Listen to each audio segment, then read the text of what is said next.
É trabalho de todo pregador continuamente avisar os irmãos, avisar a igreja, que todos nós estamos de partida para uma viagem. Todos nós estamos próximos de fazermos uma viagem só de ida e sem retorno para a eternidade. E é indispensável que nós nos preparemos, que sejamos sábios e nos preparemos de modo consciente para esta viagem, o qual é inevitável que todos nós haveremos de fazer em breve. E há 3 coisas que nós precisamos levar na nossa bagagem. Há 3 itens que são indispensáveis para todo aquele que vai viajar para a eternidade, que é entender de modo bíblico e satisfatório o que é o perdão dos pecados, entender e crer na remoção dos pecados, e entender e crer na doutrina da justificação pela fé. E eu quero convidar vocês a lermos a passagem de Romanos capítulo 5, verso 1, apenas o verso 1, para que nós possamos hoje iniciar essa jornada, entendermos a doutrina da justificação pela fé. Romanos 5:1 está escrito assim: justificados, pois, mediante a fé, temos paz com Deus por meio de nosso Senhor Jesus Cristo. Louvado seja Deus. Convido os irmãos a orarmos. Santo e eterno Deus, viemos, Senhor, mais uma vez, adorá-lo, Senhor, e glorificar o teu santo nome. E nós viemos a ti, Senhor, pedir, perdoa os nossos pecados. Limpa-nos, Senhor, de toda a imundícia, de toda a iniquidade. Senhor, abençoa-nos para que por tua infinita graça nós possamos, Senhor, ter nossos corações renovados diante de Deus. Possamos ter, Senhor, nossa mente, nossa alma inclinados, meu Deus, para conhecer da tua palavra, para entendermos a justificação.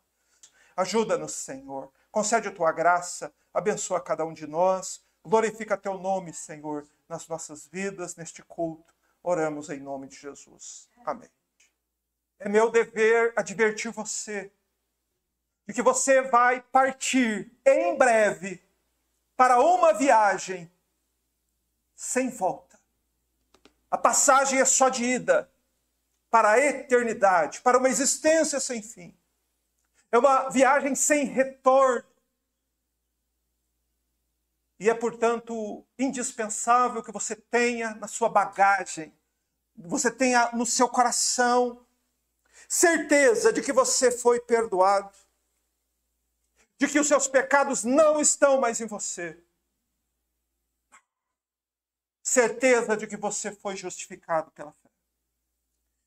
Irmãos, e a verdade que a palavra de Deus nos transmite é que você só pode receber essas bênçãos enquanto você está aqui respirando ar sobre a terra. Foi exatamente por isso que o rei Davi disse no Salmo 32, que nós estudamos no final de semana passada: bem-aventurado, feliz é aquele a transgressão é perdoada, cujo pecado é coberto. Bem-aventurado é aquele a quem o Senhor jamais imputará pecado. Quem foi perdoado, o seu débito infinito com Deus está pago. Quem foi perdoado, teve seus pecados removidos da sua alma. Quem foi perdoado não pode mais ser punido por seus pecados. Porque Deus é justo e fiel. E Ele não pode e não irá cobrar 2 vezes a mesma dívida. Além de você ter sido perdoado e seus pecados removidos, você precisa também ser justificado. É preciso entender o que é ser justificado. É preciso entender a doutrina da justificação, principalmente no nosso tempo, onde há tantos equívocos pregados em nome da justificação. Nós não devemos de modo algum partir deste mundo sem termos certeza dessas três coisas, você me entendeu? Perdão de pecados, remoção de pecados, e sem ter provas bíblicas de que fomos justificados por Deus. Mas alguém já deve estar se perguntando, o que é a justificação? Do que o apóstolo Paulo está falando?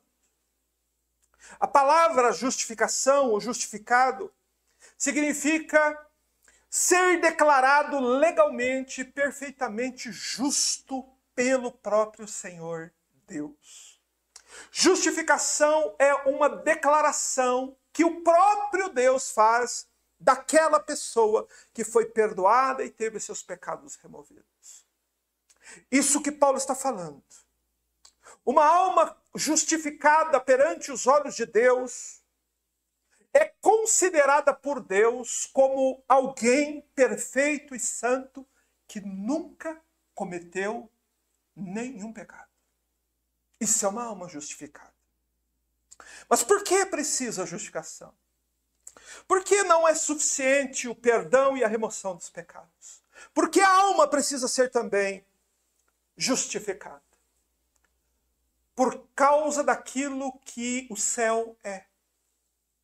O céu é o lugar da habitação do Deus três vezes santo. E a Bíblia nos diz claramente que não entrará lá ninguém imperfeito. Não entrará no céu ninguém que contamine, ninguém que pratique pecado, ninguém que diga mentira, ninguém que faz ou que alguma coisa ou que algum dia fez essas coisas. Para entrar no céu é preciso ser perfeitamente puro e santo. Mas então, como uma criatura como eu e como você, que cometemos mais pecados na vida do que conseguimos contar, como nós podemos ser considerados por Deus justos? Como é que nós vamos poder entrar no céu, então? A resposta está na doutrina da justificação. É preciso ser uma alma justificada, é preciso entender o que é ser justificado. É preciso que o pecador perdoado seja declarado justo pelo próprio Deus. É preciso que mude diante de Deus a nossa condição de pecador para justo. Só que para entender como é possível Deus fazer isso, como pode um Deus santo e justo pegar um pecador todo sujo de pecados, que é pecado da planta do pé ao alto da cabeça, que só cometeu injustiça a vida inteira? Como é possível que Deus diga, não, essa pessoa agora, ela é justa, ela é perfeita, ela pode morar no céu? Como Deus pode fazer isso? Para entender isso, para entender como Deus pode fazer isso, é preciso entender, antes de entender a doutrina da justificação, é preciso entender a doutrina da imputação. Porque a Bíblia toda fala dessa doutrina da imputação e nós sabemos que as pessoas não conhecem muito sobre isso. Porque é preciso entender a imputação primeiro, antes de entender a justificação. Porque a justiça que nos é dada por meio da fé, que traz paz com Deus, ela é uma justiça imputada a nós. Não é uma justiça que procede de nós, mas é uma justiça que é colocada em nós. Por isso é preciso ter uma noção, uma ideia sobre o que significa a doutrina da imputação. Essas duas coisas estão ligadas: justificação e imputação. O próprio capítulo 4 de Romanos cita a palavra imputação várias vezes. Imputação. O capítulo anterior, você está em Romanos 5? Se você ler Romanos 4:8, por exemplo, Paulo vai citar a passagem de Romanos 4, versos 7 e 8. Paulo vai citar o Salmo 32, que nós estudamos no último final de semana. Ele diz: bem-aventurado aqueles cujas as iniquidades são perdoadas e cujos pecados são cobertos. Certo? Bem-aventurado o homem a quem o Senhor jamais imputará pecado. Doutrina da imputação. Paulo está citando aqui o Salmo 32. Ele está dizendo que os seres humanos felizes são aqueles que tiveram seus pecados perdoados, suas culpas cobertas, e essas pessoas são felizes porque o Senhor Deus jamais imputará a elas pecados. Então, o que significa imputar? Significa colocar algo em alguém. Né? Tem a palavra amputar, que nós citamos muito, que significa tirar fora. Existe a palavra imputar, que significa colocar dentro. Ou seja, imputar é uma ação de Deus que coloca algo na conta de outra pessoa, que coloca algo na conta de alguém. Só que aquela pessoa que recebe, que é imputado a ela alguma coisa, ela se torna responsável diante de Deus por aquilo que ela recebeu. Você entendeu?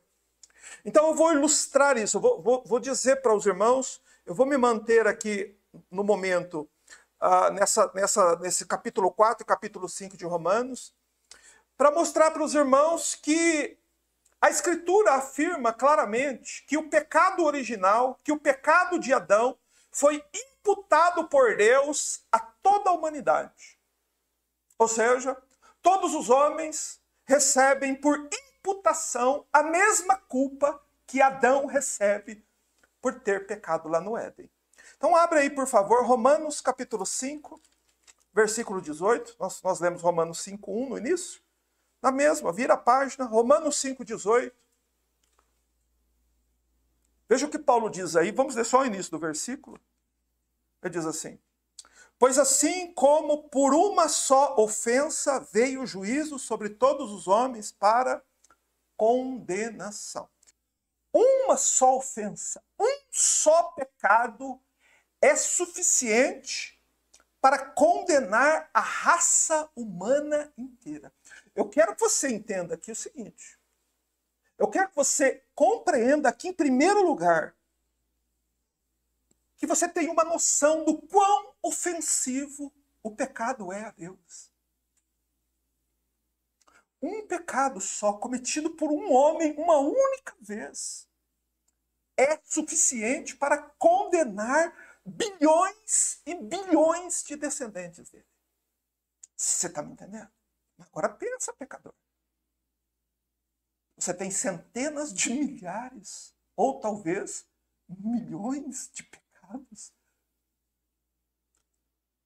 O pecado é uma ofensa a Deus. O pecado é um insulto a Deus. Então, vamos nos manter aqui na doutrina da imputação. O que Paulo está dizendo? Que o pecado original, que o pecado de Adão foi imputado a mim, a minha filha, a minha mulher, ao Vitor, à Otília, ao Renato, a todo mundo que você conhece, todo mundo que já existiu no mundo, toda a raça humana em todo o tempo. Todos os homens são culpados pelo pecado que Adão cometeu. Isso é imputação. Deus imputou. Você tem sobre você essa responsabilidade. E não é preciso nada mais do que você nascer nesse mundo para ser condenado por Deus. Isso é doutrina da imputação. Deus tornou todos os homens responsáveis e culpáveis diante dele, no seu tribunal, por causa do pecado de Adão. Sobre todos os seres humanos pesa a culpa do que Adão fez. A culpa de Adão foi colocada aonde? Na nossa conta. Deus imputou a você. Não tem como você escapar disso. Não tem como você fugir. Eu não aceito, eu considero que Deus foi injusto. Eu não estava lá, não fui eu que pequei. Mas não importa o que você pensa, não importa o que você acha, não importa o que eu penso. Ô pecador, importa o que a Bíblia diz. E a Bíblia diz que Deus imputou o pecado de Adão a todos para condenação.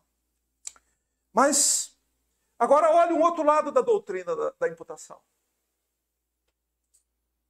Louvado seja Deus, porque a Bíblia diz também que Deus enviou ao mundo um cordeiro. E sabe o que foi que Deus fez? Deus imputou sobre aquele cordeiro o pecado de muitos. Hebreus 9:28. foi imputado sobre a pessoa de Jesus o pecado de muitos. O que quer dizer isso? Que Jesus nasceu e veio ao mundo para quê? Para que ele se tornasse responsável legal pelos pecados do seu povo.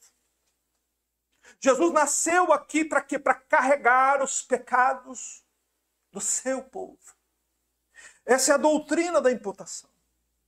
Por isso era necessário a nós, e o Evangelho constantemente estava dizendo, era necessário, o próprio Senhor Jesus dizia, era necessário que ele vá a Jerusalém, que sofra muitas coisas, era necessário, mas não a ele, era necessário a nós.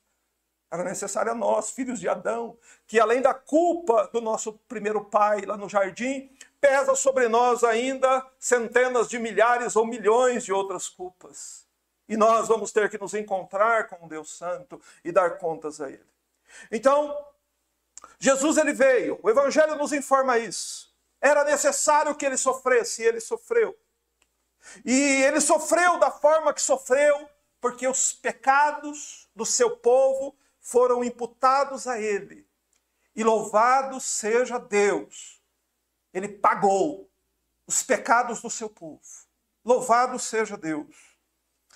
Mas nós que estamos aqui ainda respirando ar no mundo, nós que estamos aguardando a hora da nossa partida, a hora da nossa viagem, nós não podemos viajar, irmão, sem ter intimidade com essas coisas. Nós não podemos sair deste mundo sem conhecer bem isso e deixar que a palavra de Deus penetre no nosso coração como a chuva rega a terra. E entendermos isso, porque é isso que nos dará segurança e paz. Entendermos a questão da imputação dos nossos pecados a Cristo. A doutrina da imputação tem que ser entendida antes de você entender a justificação. Por isso eu quero, aqui por um instante, com vocês, ler algumas passagens da Escritura, para que você pegue uma caneta, um papel, anote essas passagens, para que você se torne amigo delas, para que você se torne íntimo dessas passagens, porque elas estão falando exatamente de nós. Estão mostrando aquilo que o Senhor Jesus veio fazer por nós aqui neste mundo, que era carregar os nossos pecados. Primeira passagem, eu tenho citado nos finais de semana anteriores, Gênesis 22, 6, por favor, vá lá em Gênesis, um livro muito fácil de abrir, primeiro livro da Bíblia. Gênesis capítulo 22, versículo 6. Veja em figuras a doutrina da imputação.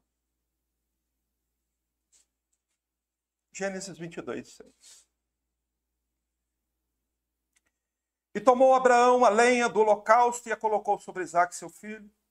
Ele, porém, levava nas mãos o fogo e o cutelo, e assim caminhavam ambos juntos.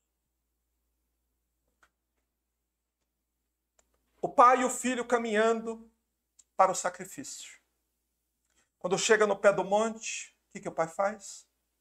O pai vai lá, retira a lenha que estava sobre o jumento, pega aquela lenha e coloca sobre o filho, e o filho então sobre o monte carregando a lenha, que seria o combustível para queimar o corpo no sacrifício. Aqui é uma figura notável do que Cristo fez por nós. É uma figura notável do que o Pai fez por nós. O Pai lançou sobre o Filho os nossos pecados. Foi o Pai, foi Deus o Pai, que escolheu o povo de Cristo e que pegou os pecados do povo e lançou sobre o seu Filho. Por isso o Filho leva a lenha, o Pai leva o fogo e o cutelo. Nas mãos do Pai está os instrumentos para exercer o juízo sobre o pecado. Mas é sobre o corpo do Filho que são lançados os pecados dos homens. Essa é a doutrina da imputação. Lá em Isaías 53, 6, por favor, livro do profeta Isaías. Mas guarde Gênesis 22, 6, leia, medite, entenda. Abra agora em Isaías, livro do profeta Isaías, capítulo 53.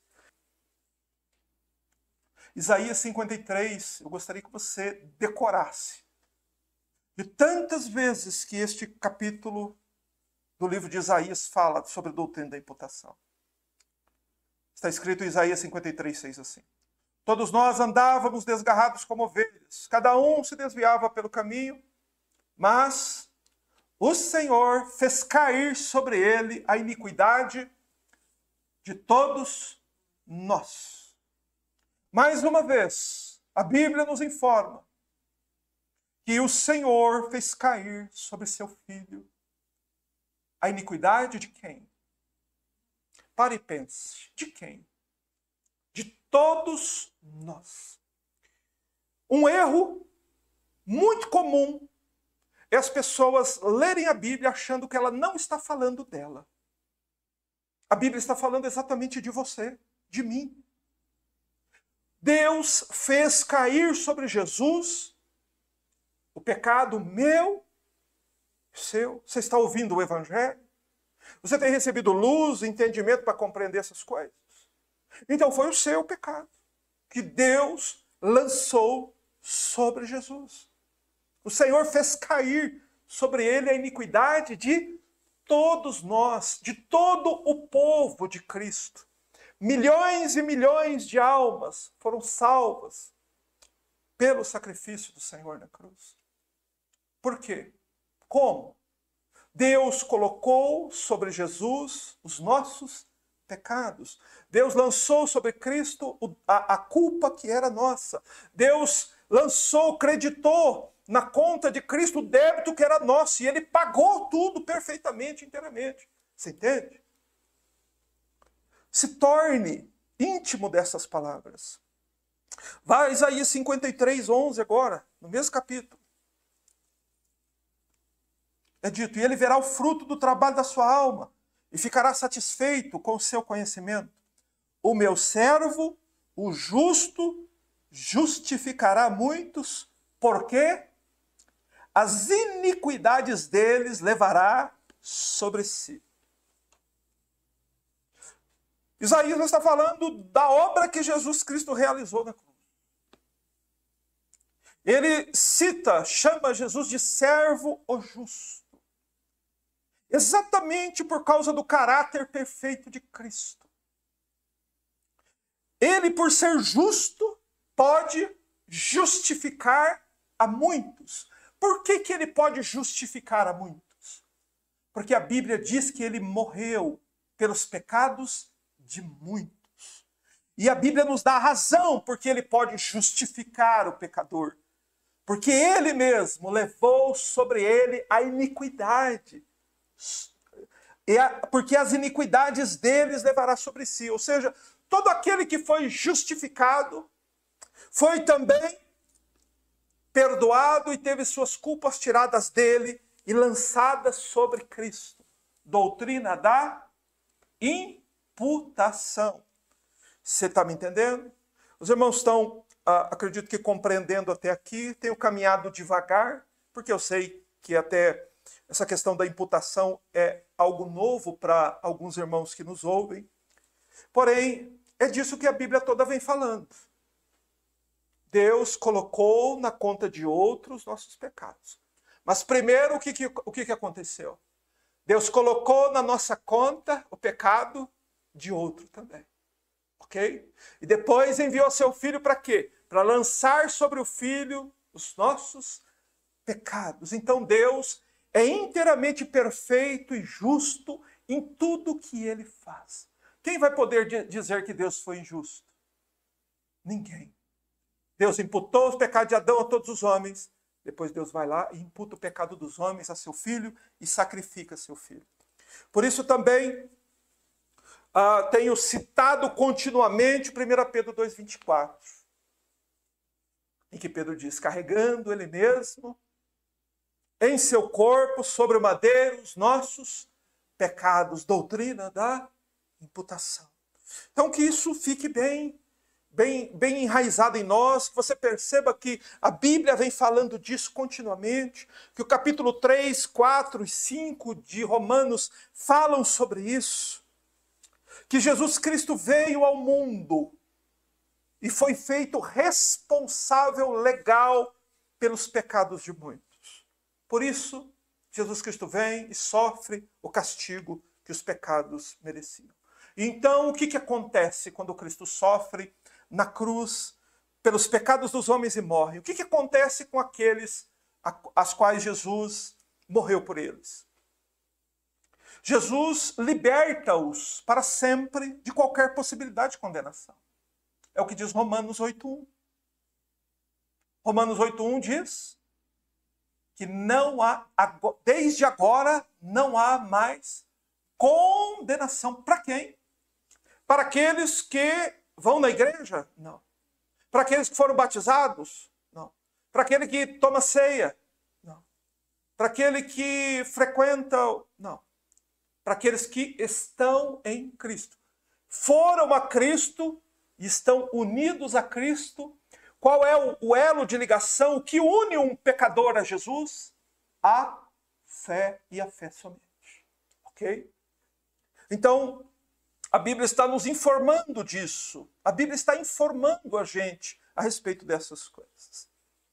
Só que o fato de Deus ter imputado a Jesus os nossos pecados não contaminou a natureza perfeita e justa de Cristo. Você entende? A Bíblia diz que Cristo se fez pecado por nós. Ele carregou de fato os nossos pecados e morreu por eles, suportou a culpa deles. Porém, Cristo permanece santo, puro e perfeito, como ele sempre foi. Então, a imputação torna Jesus apenas o responsável legal por nossos pecados. Jesus continua sendo quem ele sempre foi. E por que é importante eu dar destaque a isso? Porque quando a justiça de Cristo é imputada a nós por meio da justificação, isso também não muda a nossa natureza. Você entende?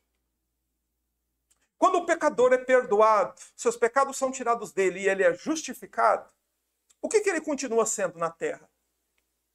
Um pecador. Ele continua falho. Ele não fica perfeito. Você entende? A justiça de Cristo é imputada a nós, muda a nossa condição diante de Deus. Só que a nossa condição aqui na terra continua de pecador. A gente precisa ter uma visão clara, uma ideia clara a respeito disso. Jesus veio assumir a nossa posição e sofrer no nosso lugar. Ainda que um pecador seja perdoado, ele continua sendo o quê? Um devedor perdoado. Ou seja, ele escapa do inferno. Ele não pode ir para o inferno, porque foi tirado dele suas culpas, seus pecados. Só que o perdão, por si só, não dá direito ao homem de entrar no céu. Você entendeu? Por isso são precisas as três coisas: perdão, remoção de pecados e a justificação. A justificação é o que tem conotação positiva. O que significa isso? Significa que esse pecador que foi perdoado, ele recebe de Deus uma declaração do próprio Deus, que acontece no exato momento em que ele é perdoado, seus pecados são removidos e ele é justificado. Todas essas três coisas acontecem instantaneamente, imediatamente no coração do pecador. E eu vou explicar para você como, evidentemente, e mostrar para você como é que você tem provas de que isso aconteceu com você, porque senão cai no vazio, cai na teoria, e você está indo para a sua viagem, você não entendeu isso ainda, e muitas vezes sua alma corre perigo. Quando alguém é justificado, quando um pecador é justificado, ele recebe de Deus a declaração de que agora esta pessoa é perfeitamente justo, assim como Jesus Cristo foi. Jesus viveu uma vida perfeita, e então essa vida perfeita de Cristo, essa justiça, que muitas vezes na Bíblia é exemplificada como um vestido colocado sobre alguém, né? Você pode ver isso muito claramente no filho pródigo. O filho pródigo volta para casa, pede perdão para o pai o perdoa. O que vem depois? O melhor vestido, a justiça. Ele é revestido de justiça. Essa é a justificação com caráter positivo. Por quê? Porque agora você vê que o filho pródigo ele entra onde quando ele é vestido? ele entra com o Pai em casa. A justificação, ela nos é dada exatamente para isso. Para que nós possamos habitar eternamente com Deus, no céu, na glória, perante a face de Deus. Por isso que os pecadores precisam ser perdoados, pecados removidos precisam ser também justificados. É por isso que a Bíblia fala dessas três coisas, e fala dessas três coisas juntas, e cada uma delas é indispensável, porém eu preciso entender a importância de tudo isso, porque a Bíblia fala tanto de justificação. A justificação, ela tem esse foco. Ela nos é dada porque o padrão para entrarmos no céu é extremamente alto. O padrão para entrar no céu não é menos que perfeição moral, perfeição na vida. Apocalipse 21, 27. Nós sabemos que nós não temos isso, não é? Nós sabemos também que esse é um padrão inalcançável para nós, né? E que mesmo que alguém nasça tentando alcançá-lo, é impossível, porque ele já nasce com a imputação do pecado de Adão. Então, é impossível para o homem. E Deus quis que fosse assim. Por isso, o primeiro passo de um pecador em direção ao céu é a sua própria conclusão de que ele é alguém incapaz de chegar ao céu. Que por natureza ele não pode chegar lá. Porque nós nascemos em pecado. E tem outro aspecto ainda. Nós nascemos em pecado, pecamos até hoje e vamos continuar pecando enquanto o nosso coração bater. A divina solução para esse problema da imperfeição do homem e da morada dele no céu está aí. Perdão, remoção de pecados e a imputação a eles da justiça perfeita de Cristo. Só que, para entender essa justiça perfeita, para entender a justificação que nos é dada, você precisa entender um aspecto. Era absolutamente necessário para as nossas almas que Jesus fosse perfeito. Quanto mais você conhecer da vida de Jesus, e quanto mais você notar essas perfeições no Filho de Deus, maior segurança o seu coração tem. Porque é essa justiça perfeita de Cristo que torna o cristão apto ao céu. Você se lembra que Jesus nasceu como nenhum outro homem nasceu? Como é que ele nasceu? É dito que ele nasceu santo. Lucas 1,35. Ou seja, ele nasceu santo. O anjo diz isso para Maria. O ente santo que de ti há de nascer. Está lá em Lucas 1,35. Mas há mais aspectos importantes. Você sabia que Jesus foi tentado ao pecado? Sabia disso? Está lá em Hebreus 4,15 que ele foi tentado em tudo como nós, mas sem pecado, perfeito. Isso é o que precisa para ir para o céu. Você já foi tentado e caiu no pecado? Você não pode ir para o céu.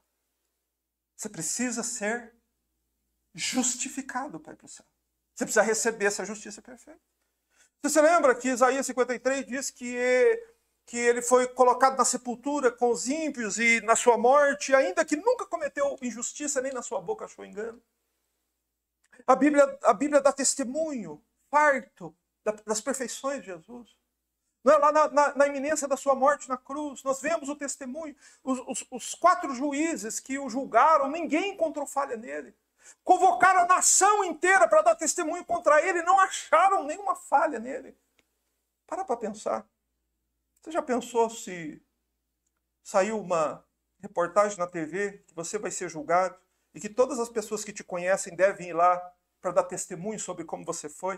Você já parou para pensar que miséria que seria? Mas você já pensou que sobre Jesus eles procuraram pessoas nos 4 cantos de Israel que pudesse apontar alguma falha, algum pecado, algum erro dele? Nada foi achado.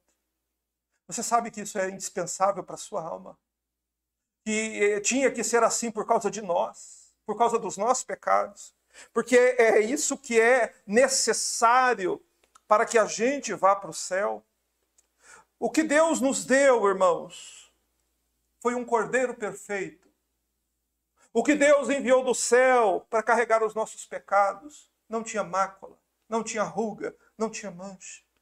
Era o cordeiro lá que Isaac perguntou quando viu o fogo e o cutelo e viu a iminência do sacrifício, e ele pergunta: cadê o cordeiro? Onde está o cordeiro? Deus nos manda o cordeiro. Um cordeiro que, por meio do seu sangue, os pecados dos homens são perdoados e tirados. É por isso que nós podemos ser justificados. Cristo Jesus, através de sua obra, pode perdoar pecados. Por que ele pode perdoar pecados? Porque ele carregou os pecados do seu povo e pagou o preço por eles. Você entende? Por isso que o seu coração pode confiar. Cristo é poderoso e seu sangue é suficiente para perdoar seus pecados. Segundo, Cristo também pode remover seus pecados. Louvado seja Deus. Por quê? Porque Deus lançou sobre ele os seus pecados. E ele os carregou no seu corpo sobre a cruz. Por isso Cristo pode também remover os seus pecados. E Cristo pode também justificar pecadores. Por quê? Porque ele viveu uma vida perfeita. Desde o dia do seu nascimento até o dia da sua morte, da manjedoura à cruz, Jesus viveu uma vida perfeita. E esta justiça perfeita, a roupa que é dada a nós, para que a gente possa entrar na santa cidade de Deus. Louvado seja Deus. Então, irmãos, pense sobre isso, reflita sobre isso, entenda. Por que que a justificação é mostrada na Bíblia como uma veste? Uma veste branca. Lembra de Jacó? No dia em que ele foi receber a bênção de seu pai, o que era indispensável que ele colocasse? O vestido do seu irmão primogênito. Se ele não tivesse vestido com aquela veste, o que ia acontecer com Jacó quando chegasse na presença de Isaac? Ele seria, em vez de abençoado, amaldiçoado. E ele tinha consciência disso. Mas você tem consciência que sem essa veste, ao invés de uma bênção, você vai receber uma maldição. Jacó sabia disso. Você lembra do filho pródigo? Foi perdoado, chegou diante do pai, arrependido, e diz: pai, pequei contra o céu perante ti, não sou digno de ser chamado seu filho.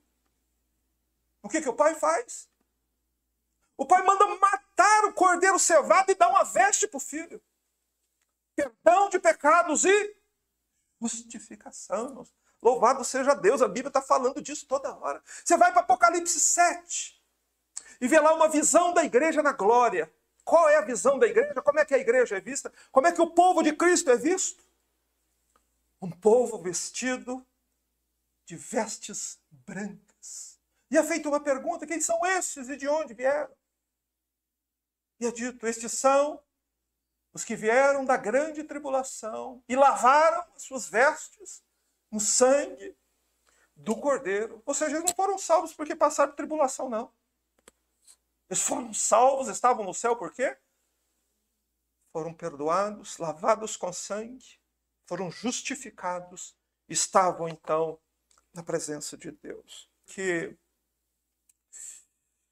Como é que você é justificado? Eu não podia encerrar o culto sem falar isso. Teve um pregador chamado Moody, no século XVIII, que ele esteve numa cidade pregando o evangelho e ele pregou algo assim. Mas ele disse: olha, eu vou completar a mensagem só semana que vem, então semana que vem eu venho e completo a mensagem. E durante aquela semana aconteceu um incêndio na cidade, morreram em torno de 500 pessoas, e boa parte daqueles que morreram estavam lá ouvindo Moody pregar. E ele pregou parte, ficou de entregar outra parte na outra semana, e as pessoas não tiveram oportunidade. Saíram para viajar sem entender, sem ouvir muitas vezes a questão mais importante de todas. Por isso Paulo diz: justificados, pois, mediante a fé. O que você precisa? O que é necessário, o que é exigido de você para que você seja perdoado, tenha seus pecados tirados de você agora e seja justificado agora. Você precisa crer no que a Bíblia está dizendo. Que Deus imputou os pecados de Adão a você e os seus pecados a Cristo e puniu os seus pecados em Cristo lá na cruz. E Jesus morreu por você. É essa fé pessoal. Um pregador do século XVIII chamado J.C. Ryle, ele diz o seguinte, que a fé que justifica é como a mão da alma. Isso foi apresentado a você, o que você deve fazer agora? Se agarre a isso. Se agarre a isso. Creia, confie, porque Cristo é e fez tudo aquilo que a Bíblia diz que Ele é, e Ele fez. E a Bíblia diz que quem é justificado, essa pessoa tem uma marca distinta. O que é que essa pessoa tem que ninguém mais tem? Todos os justificados têm. Quem não é justificado não tem. Paz com Deus. Ele pode ir embora agora. Estou pronto, Senhor. Se a trombeta soar agora, se o Senhor me chamar agora, eu estou pronto e preparado. E tem paz. Paz para a vida, paz para a morte, paz para a eternidade, paz para o julgamento, paz para o que deve é. Porque ele está em paz com Deus. Pode cair o mundo, ele está em paz com Deus. Por que ele está em paz com Deus? Por meio de nosso Senhor Jesus Cristo. Por causa daquilo que Cristo fez por nós. Veja como é simples a doutrina. Creia, meu amado. Estenda a mão da sua alma, se apegue ao que o Evangelho está dizendo. Seja perdoado, justificado. Louvado seja Deus. Feche seus olhos. Ore ao Senhor. Estenda a mão da sua alma e se apegue àquilo que está sendo te oferecido agora. Graças nós te damos, Senhor, do céu e da terra, por tão solenes, tão preciosas, tão benditas verdades que saltam, Senhor, de tua palavra e enchem o nosso coração.